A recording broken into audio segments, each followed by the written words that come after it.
देश के यशस्वी प्रधानमंत्री नरेंद्र मोदी जी का लगातार 12 साल उन्होंने देश को एक मजबूत और सशक्त नेतृत्व देने का काम किया। जिस समय उन्होंने कुर्सी संभाली, देश की सीमाएं असुरक्षित थी।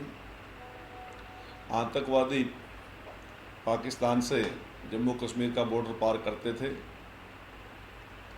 चंडीगढ़ में, दिल्ली में, सूरत में, बड़ौदा में, अहमदाबाद में, भोपाल में, लखनऊ में,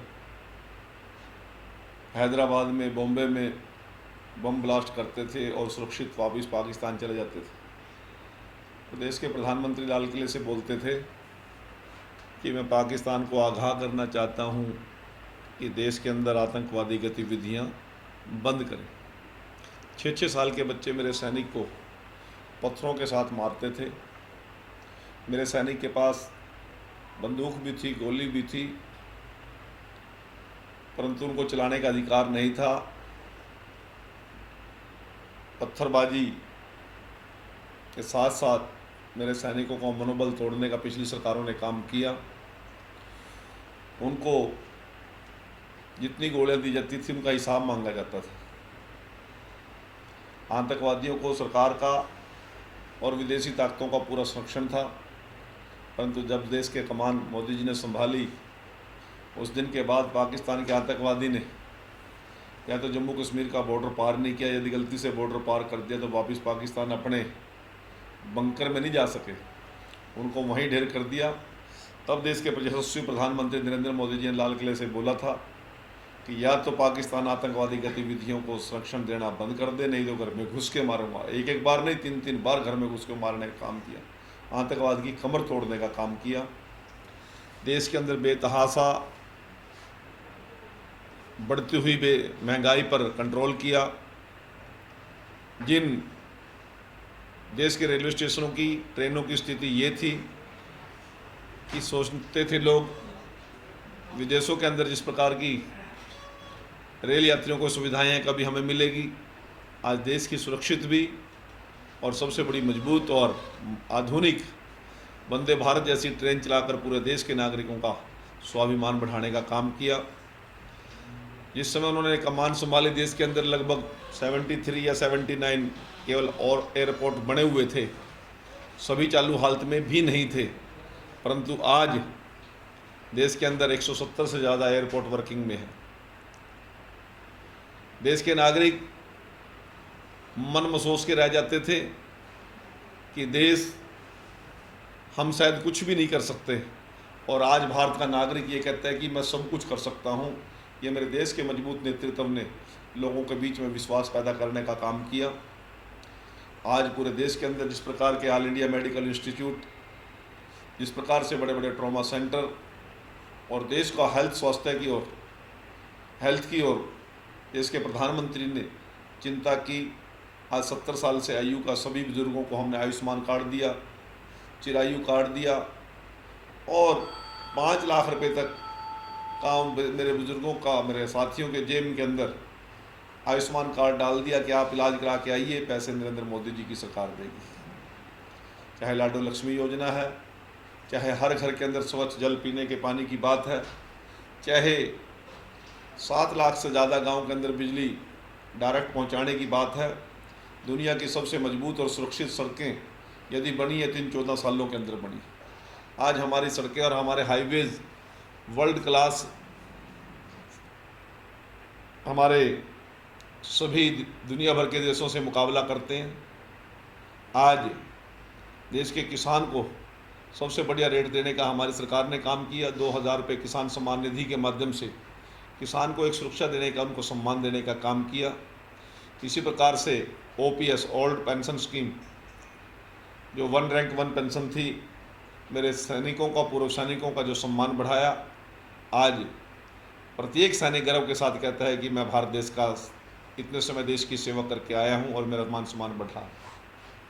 इसी प्रकार से मैं आप लोगों के माध्यम से बताना चाहता हूं, हमारा फॉरेन एक्सपोर्ट, हमारा आज मोबाइल मैन्युफैक्चरिंग के अंदर देश नंबर 1 पे है दुनिया के अंदर। आज हमारा हर क्षेत्र के अंदर एक्सपोर्ट भी बढ़ा और प्रोडक्शन भी बढ़ी है। मैं आज आपके माध्यम से बताना चाहता हूँ, चाहे कोस्टल एरिया का किसान है, कोकोनट की खेती करने वाला, गरम मसालों की खेती करने वाला, चाहे गुजरात और मध्य प्रदेश और राजस्थान के अंदर कॉटन की प्रोडक्शन करने वाला किसान है, चाहे टी बागान का किसान है, चाहे मछली का कारोबार करने वाला हमारा मछुआरा है, हर वर्ग की चिंता करने का काम किया तो नरेंद्र मोदी जी की सरकार ने किया। रही बात देश का गौरव, देश का सम्मान बढ़ाने के साथ साथ देश की अर्थव्यवस्था को मजबूत करके पूरी दुनिया को ताकत देने का काम किया। एक समय तो ऐसा था, मैं किसी की निंदा नहीं कर रहा, परंतु परिस्थितियाँ ऐसी थी देश के अंदर कि हमें गेहूं के लिए, अनाज के लिए भी विदेशों में हाथ सारना पड़ता था। आज 108 देशों के अंदर हमने अपनी वैक्सीन प्रोडक्शन करके कोविड के अंदर लाखों नहीं करोड़ों लोगों को नया जीवन देने का काम यदि किया तो भारत के डॉक्टर्स ने किया, भारत की सरकार ने किया, भारत के साइंटिस्ट ने किया। ये एक बहुत बड़ा तगमा। जिस देश को ये कहते थे कि ये तो देश केवल बाबों का और सपेलों का देश है, आज योग के माध्यम से 21 जून को जो पूरी दुनिया के अंदर आज योग की जो पूरी दुनिया चर्चा करती है, पूरी दुनिया ने इसको ऑन किया। आज भारत का परचम हमने दुनिया में लहराने का काम किया। चाहे खेल गतिविधियाँ हैं, उसके अंदर भारत की लगातार मेडल्स की संख्या बढ़ी है, और चाहे हमारी अन्य गतिविधियाँ हैं, सभी के अंदर भारत आज प्रथम है। और उससे बड़ी बात तो ये है, आप ये बात मैं इस नज़रिए से नहीं जोड़ सकता, परंतु इस नज़रिए से जोड़ सकता हूँ। आज दुनिया की जितनी मल्टीनेशनल कंपनीज़ हैं, उनका यदि कोई सबसे हेड ऑफ द कोई है सीईओज़ की पोस्टों पे, सबसे ज़्यादा आज यदि कोई बैठे हैं तो भारतीय बैठे हैं। आज मेडिकल का एक बहुत बड़ा हब देश के अंदर हमारा बन चुका है। चाहे आपके रसिया है, चाहे आपके खाड़ी देश हैं, चाहे आपके पड़ोसी देश बांग्लादेश है, पाकिस्तान है, अन्य देशों के लोग भी सस्ता इलाज और बढ़िया इलाज कराने के लिए भारत में आते हैं। ये हमारी स्वास्थ्य सेवाओं का एक बहुत बड़ा एग्जाम्पल है। एयर एम्बुलेंस के माध्यम से हम हर प्रकार की दुनिया के लोगों को स्वास्थ्य सेवाओं का लाभ हमारे डॉक्टर्स और हमारे इंजीनियर्स दे रहे हैं। किस तरह के प्रोग्राम आयोजित किए जाएंगे? मैं अभी वहीं पे आ रहा हूँ। मैं आपके माध्यम से ये भी बताना चाहता हूँ, इन 12 सालों के अंदर बेहतरीन काम देश की सरकार ने किया, और देश की सरकार ने बेहतरीन काम तो किया, परंतु पहले देश की सरकार के मुखिया के ऊपर छिंटे गिरते थे, भ्रष्टाचार के छिंटे गिरते थे। आज 12 साल के अंदर स्वयं प्रधानमंत्री जी बेदाग हैं, पूरा मंत्रिमंडल बेदाग है, पूरा सांसदगण बेदाग है, सभी के सभी मुख्यमंत्री बेदाग है। ये एक बहुत बड़े उपलब्धि है भारत के लिए। नहीं तो यहाँ तो पंच से लेकर राष्ट्रपति तक छिंटे गिरने में लोग कसर नहीं छोड़ते थे, और इस प्रकार के घपले और घोटाले हुआ करते थे कि लोग हाहाकार किया करते थे। आज देश के नागरिकों को ये विश्वास है कि मेरे देश का जो प्रधानमंत्री हैं, उसके नेतृत्व में जो सरकार चल रही है वो ईमानदारी से काम कर रही है। रही बात कार्यक्रम आगे बढ़ाने की, 1 तारीख से लेकर 5 तारीख तक हमारे बहुत से कार्यक्रम लगातार चलने वाले हैं, जिसके अंदर हम चाहे एक पेड़ माँ के नाम के कार्यक्रम है, चाहे हमने हर बूथ स्तर पर जाकर लोगों को देश की 12 साल की सरकार की उपलब्धियों को लोगों के सामने बताने की बात है। इसके साथ साथ खिलाड़ियों के माध्यम से भी हमने बुद्धिजीवी और उद्योगपतियों के माध्यम से भी 12 साल की विभिन्न उपलब्धियां लेकर लोगों के बीच में जाने की योजना बनाई है।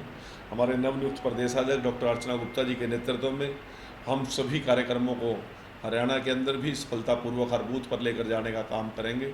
मैं आपके माध्यम से नवनियुक्त प्रदेशाध्यक्ष श्रीमती डॉक्टर अर्चना गुप्ता जी को बहुत बहुत बधाई देता हूं। उनके मजबूत नेतृत्व में हरियाणा भारतीय जनता पार्टी अवश्य ही नई बुलंदियों को छूने का काम करेगी, और हमारे सौम्य मुख्यमंत्री नायब सिंह सैनी जी के नेतृत्व में हम हरियाणा को आगे बढ़ाने में देश के साथ साथ पूरा ताकत लगाएंगे, और हरियाणा के प्रत्येक नागरिक को सुरक्षा हो, शिक्षा हो, चिकित्सा हो, सभी लाभ प्रमुखता से देने का काम करेंगे। सर, आज योग किया है मुख्यमंत्री नायब सिंह सैनी ने गुरुग्राम में 21 तारीख को 21 जून को योग दिवस है। आज मुख्यमंत्री जी ने उसकी शुरुआत कर दिया गुरुग्राम से, और सभी को आह्वान भी किया है कि पूरा पखवाड़ा हम योग की करेंगे, और योग की बात लोगों तक पहुंचाने का काम भी करेंगे।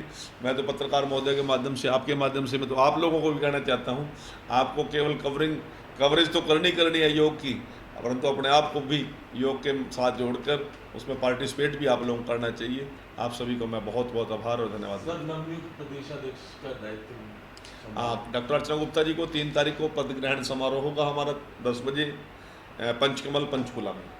और भव्य कार्यक्रम की रात हमने मीटिंग की है लेट तक सभी लोगों ने बैठकर, और विभिन्न लोगों को विभिन्न जिम्मेवारियां दी गई हैं।